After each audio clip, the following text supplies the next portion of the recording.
Capítulo 4. Os que vigiam. Atenção. A noite mais escura que eu já vi foi durante um verão, numa vila remota no oeste de Uganda. A cidadezinha em que ficávamos não tinha eletricidade.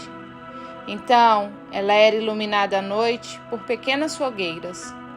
As pessoas se reuniam à volta delas, conversando e rindo. Os seus rostos cintilavam na luz alegre.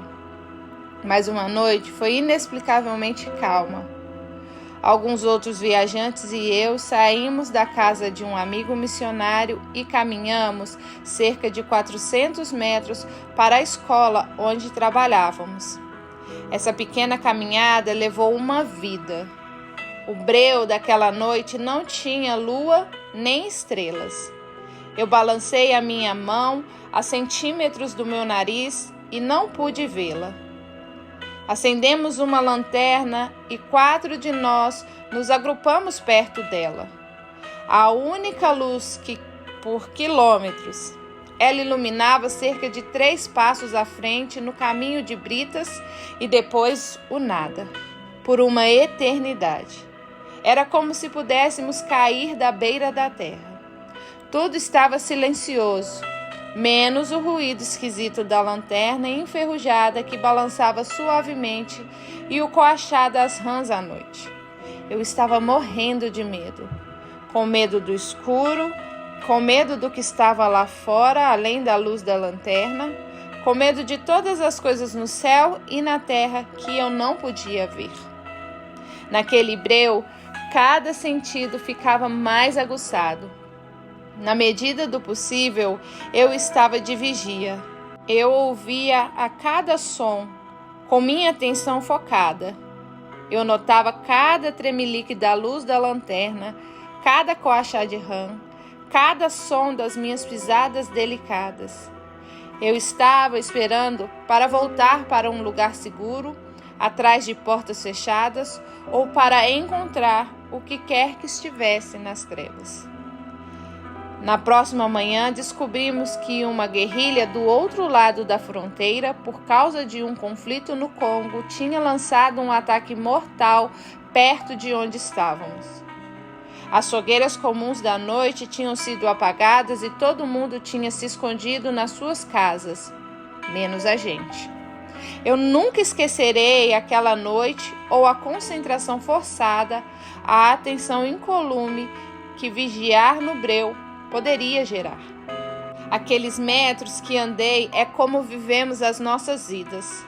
Não podemos ver mais que alguns passos à frente. Não sabemos o que a próxima hora, muito menos o próximo dia trará.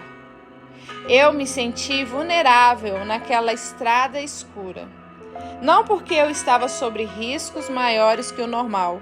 Eu não sabia naquele momento da violência acontecendo ali perto e ninguém chegou perto de nós para falar a verdade. Mas porque eu estava no escuro, quase sozinha, sem as coisas das quais eu poderia depender para me sentir segura ou no controle. Na vulnerabilidade incansável de nossas vidas, nós não só choramos, nós vigiamos. C.S. Lewis disse: ninguém tinha medido que o luto parece tanto com o medo. Como Lewis, eu descobri que o meu luto frequentemente se disfarça de ansiedade. As perdas que eu tive me fazem temer o que está por vir. Eu começo a pensar: não tira isso de mim não, Senhor. Não tira isso de mim de novo. Porém, é claro, não podemos barganhar com Deus.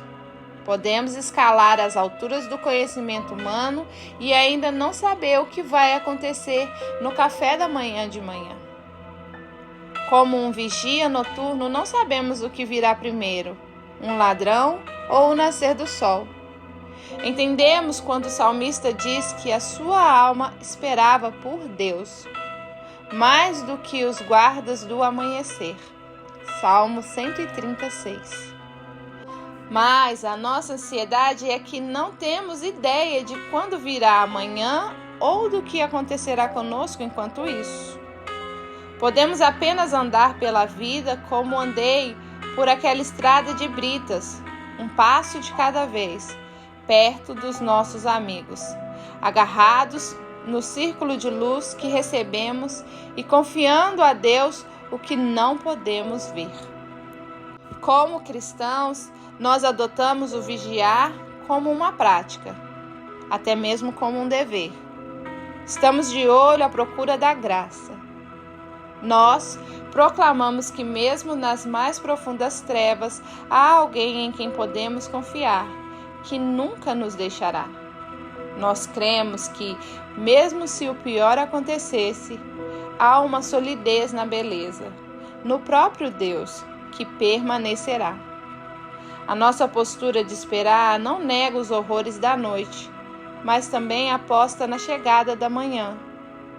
O medo também nos faz ficar de olhos, mas, ao invés de procurar a alvorada, nós imaginamos apenas desolação. Nós presumimos que não haverá graça o suficiente para o que está diante de nós. O medo nos diz que não há ninguém em quem confiar nessa estrada escura. Na oração das completas, oramos por quem vigia. É claro, eu entendo isso literalmente. Oramos pelos guardas noturnos, pela polícia, pelos bombeiros e por quem quer que fique de olho no radar militar. Entretanto, quando faço essa oração, também oro por aqueles que esperam e vigiam sem saber o que está por vir.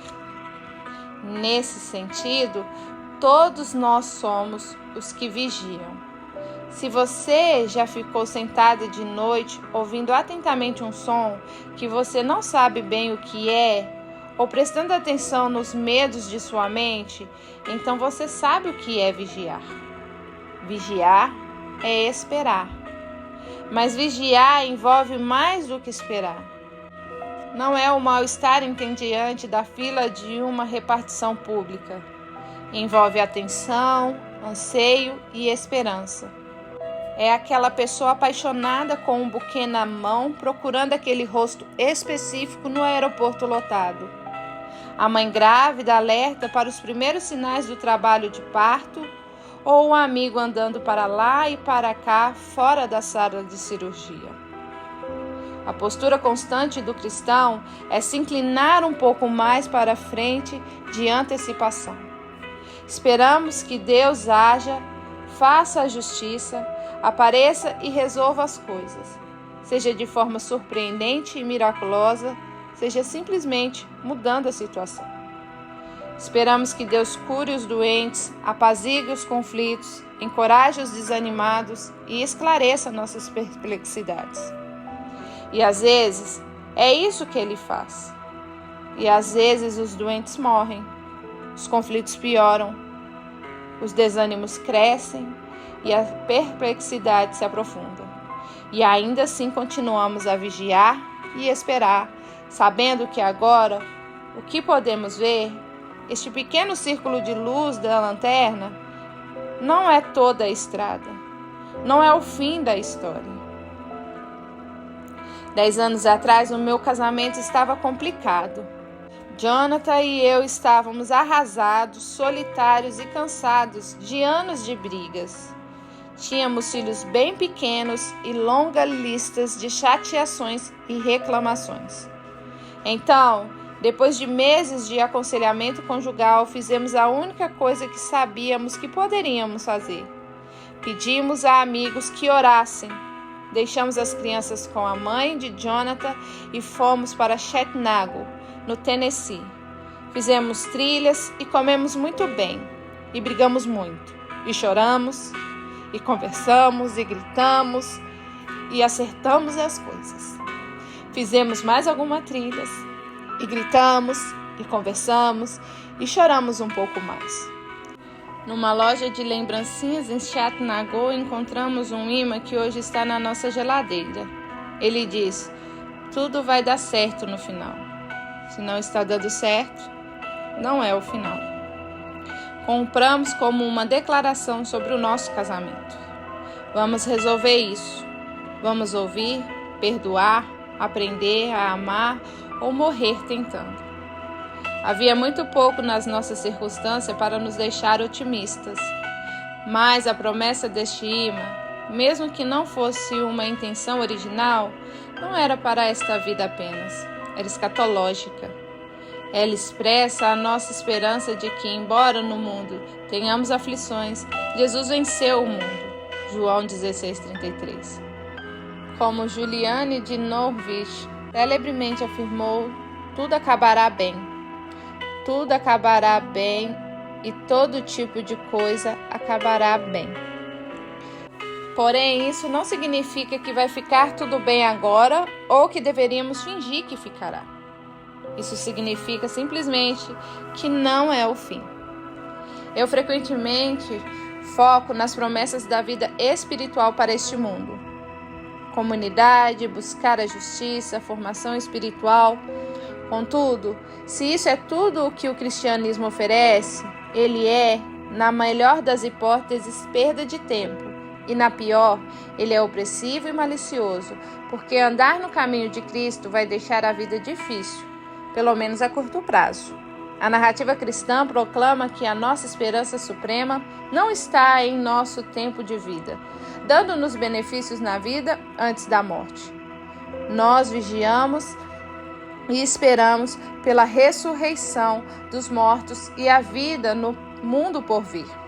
As promessas de Deus de renovar todas as coisas não será cumprida até que Deus irrompa no tempo, trazendo a eternidade consigo. Os cristãos acreditam que essa reorganização cósmica já começou na ressurreição de Cristo. A ressurreição de Jesus é a única evidência de que o amor triunfa sobre a morte. A beleza dura mais que o terror. Os mansos herdarão a terra e os que choram serão consolados. A razão de eu continuar vigiando e esperando, mesmo com o mundo coberto de trevas, é por causa das coisas que eu espero não estarem baseadas em sonhos ou rituais religiosos, mas serem sólidos como uma pedra que foi removida. Quando nossas vidas estão cercadas de privilégios e conforto, algumas pessoas podem elocubrar sobre os benefícios emocionais de espiritualidade ou oração, independentemente do que se crê ser verdade ou não. Mas quando estamos sofrendo, fica claro que se não há ressurreição, nós, seguidores de Cristo, estamos desperdiçando um bocado de dor. É quando encontramos a adversidade que as palavras de Paulo mais faz sentido. Se a nossa esperança em Cristo é apenas para esta vida, somos os mais dignos de compaixão entre todos os homens. 1 Coríntios 15:19. É vida ou morte.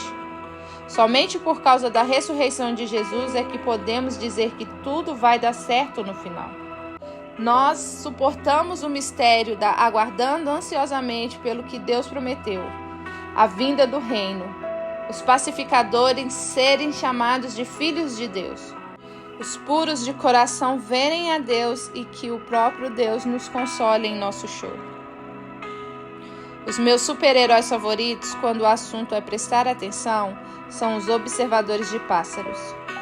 O fervor com que os observadores de pássaros profissionais buscam um entufado baiano ou um rabo branco de margarete é inspirador, ainda que um pouco excêntrico. Na revista New York, Jonathan Rosen descreve observadores como criaturas geniais de pessoas normais. Ele continua: como um observador de pássaros, eu reconheço os dois sintomas. Eu já viajei distâncias enormes para ver pássaros.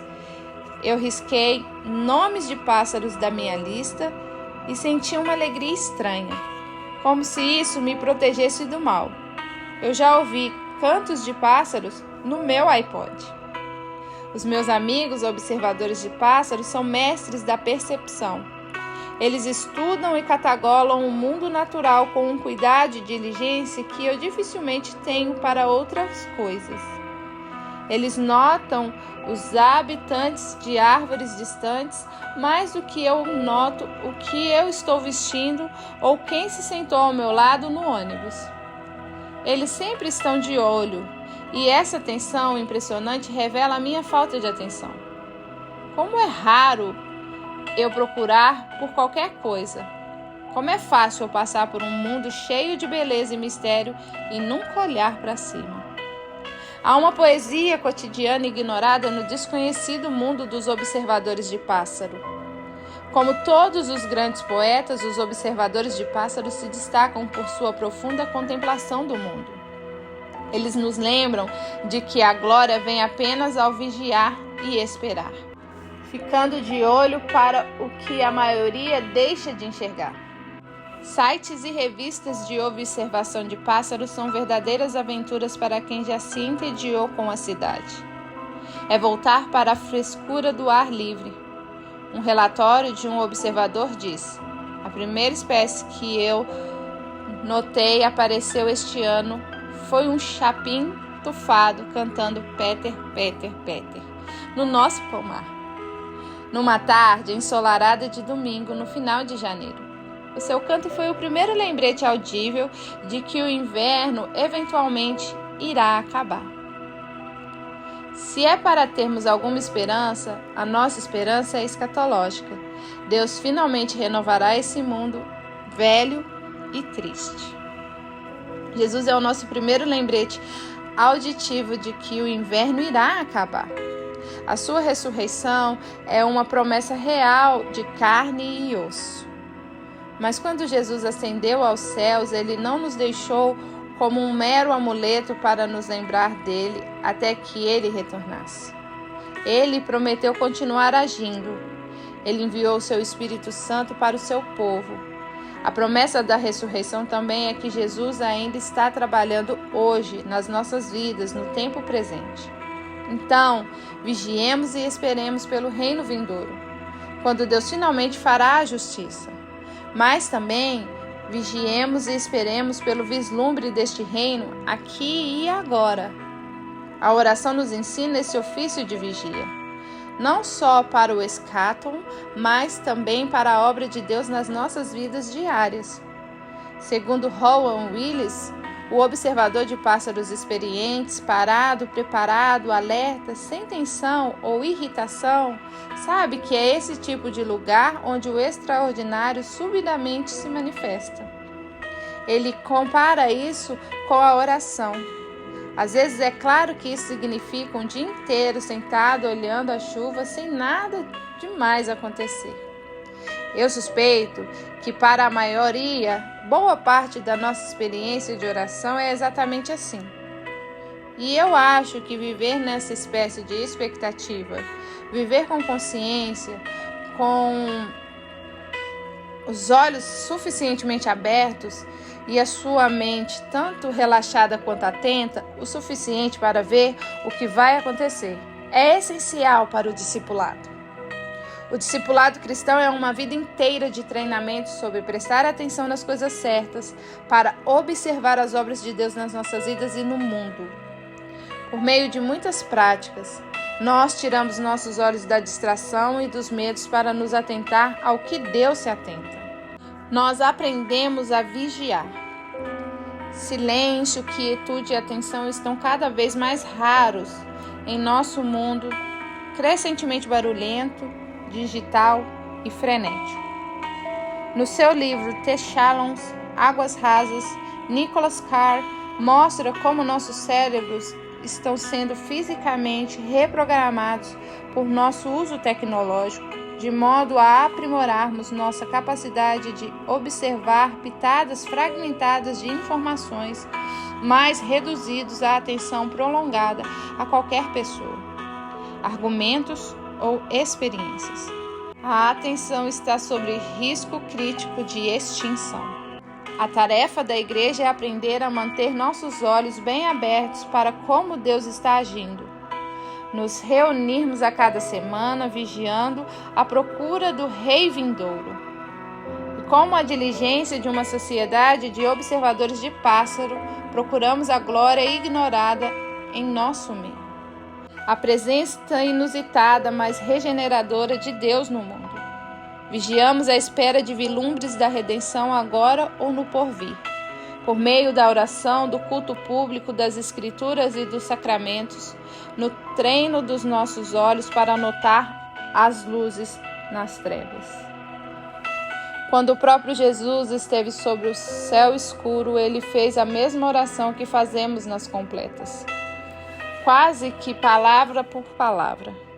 Ele pediu para que seus amigos vigiassem com ele, como se velassem pelo que vigia.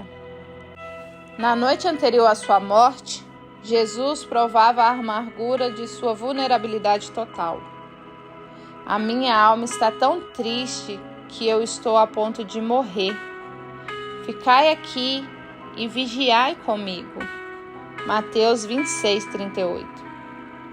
Então ele pediu a Pedro, Tiago e João que vigiassem com ele.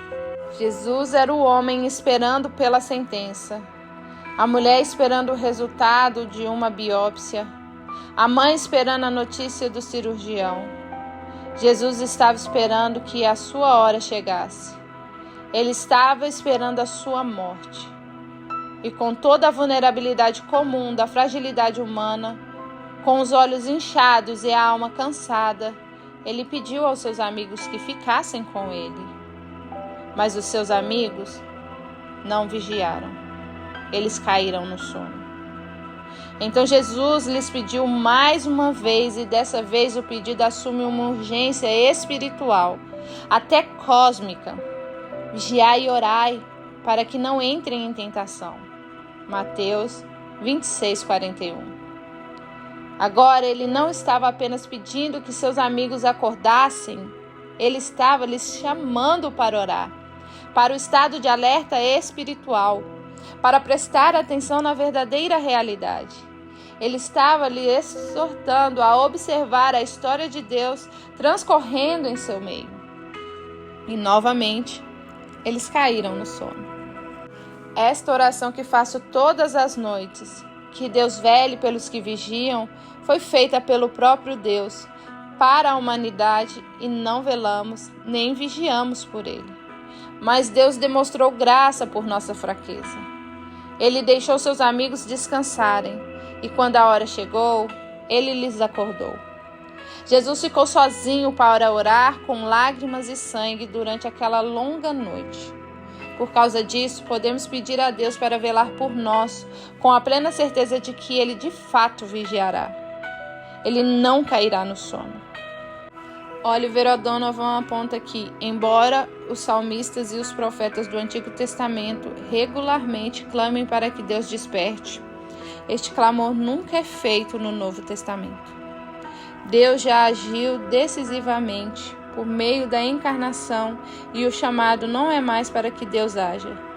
Jesus deixou claro: Deus está conosco e Ele conhece a nossa fragilidade e vulnerabilidade tão certamente quanto Ele conhece a pele de nossas mãos. O Novo Testamento clama, por sua vez, que nós continuemos despertos para Deus, para que fiquemos alertas para a obra de Deus no mundo. De acordo com O'Donovan, Deus já despertou, Ele já agiu. Tudo o que falta agora é que os fiéis despertem. Dirigido aos cristãos, o Novo Testamento enfatiza as necessidades de um estado de alerta constante. Fiquem acordados, permaneçam firmes. 1 Coríntios 16:13. Especialmente quanto à persistência na oração. Como Tiago, João e Pedro, somos chamados a vigiar e orar, até mesmo, talvez especialmente, nos tempos de trevas. Eu aprendi que nas trevas eu precisava procurar mais intencionalmente pelo auxiliador, pelas formas que Deus está ativamente nos notando e amando. Eu aprendi a fazer isso por meio da oração. Assim como numa pupila dilatada para que mais luzes entre, para ver mais do que era possível num primeiro momento. A oração ajusta nossos olhos para ver Deus nas trevas. Em 2017, depois de um longo período de evitação e distração, eu lentamente comecei a tirar tempo para chorar e vigiar. Quando fiz, comecei a ansiar intensamente por beleza e deslumbre. O velho ditado é verdade. A fome é o melhor tempero. Ao passar pelo mistério da perda, qualquer imagem de beleza moral ou física era como um maná. Um dia, numa caminhada, eu notei um tom específico de amarelo num girassol. Parei e fiquei estupefada. O que é, para falar a verdade, bem raro para mim.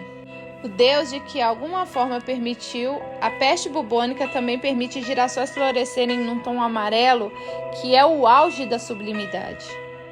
Uma semana depois do meu segundo aborto espontâneo, eu fiquei em silêncio, com lágrimas saindo dos meus olhos, observando o oceano e perdendo a conta de quantos tons de verde e azul eu via. A própria beleza foi uma mãe para mim, me consolando em seus braços sem palavras. E o que me chocou naquele momento, a ponto de me fazer chorar, foi que não tem um lugar onde ela não vá.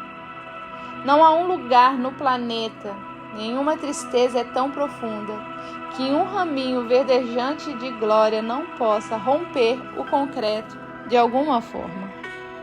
A beleza não faz a dor do sofrimento e da vulnerabilidade desaparecer. Não é como se o canto das cigarras e um bom café fizessem você se sentir menos triste de perder seu cônjuge ou um amigo, ou mesmo a de um dia ruim.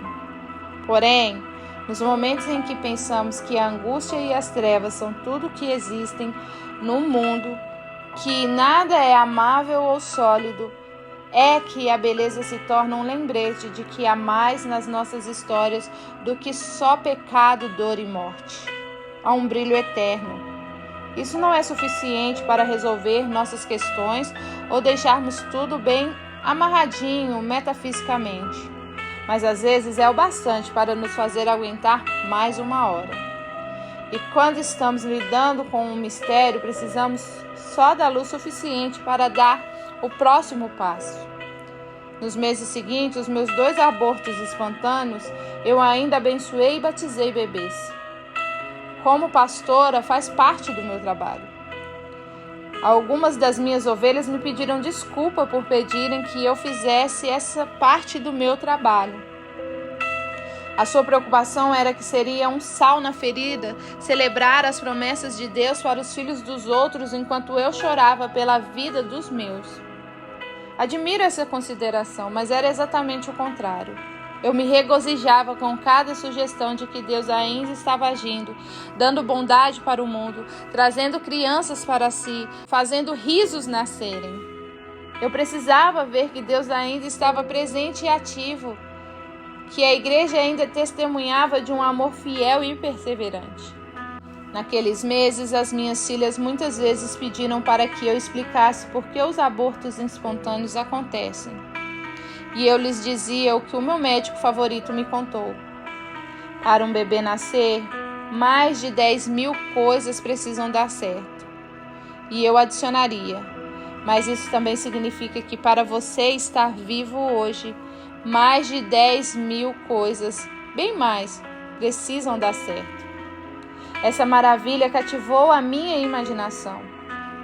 Eu me encontrava no meio de uma multidão, na rua ou na igreja no domingo, e olhava para cada rosto e pensava nas centenas de milhares de coisas que precisaram dar certo para que estivéssemos vivos no mundo, juntos num dia comum. A glória cotidiana de todas as nossas vidas é um presente. Eu colecionava deslumbrantes, atenta para qualquer sinais de vida, qualquer sugestões de conforto. Esses deslumbres não diminuem a dor nem um pouquinho, mas geram gratidão, que é tão real quanto o luto. Porém, a beleza e o deslumbramento não eram apenas consoladores, eram uma alta dose de realidade. A tenacidade da glória e da bondade, mesmo nesse mundo sombrio de lágrimas, treina os meus olhos para prestar atenção, para ficar alerta, e não apenas para as trevas da nossa história, mas também para a luz. Simone Weil disse que a atenção absolutamente indivisível é oração. Receber as orações da igreja nos treina no caminho da atenção indivisível. Aprendemos a ser um povo que nota, que vigia, até que a graça de Deus apareça em nossas vidas diárias. O cristão, como todo mundo, ficam ocupados e distraídos. Nós deixamos de notar. A oração diária não me fez pular de elevo em elevo espiritual, mas uma prática regular de oração corrige as nossas vidas com o tempo. Aprendemos a observar tudo que está ao nosso redor a cada minuto. Misericórdia, beleza, mistério e um Deus que nunca deixa de esperar e vigiar conosco.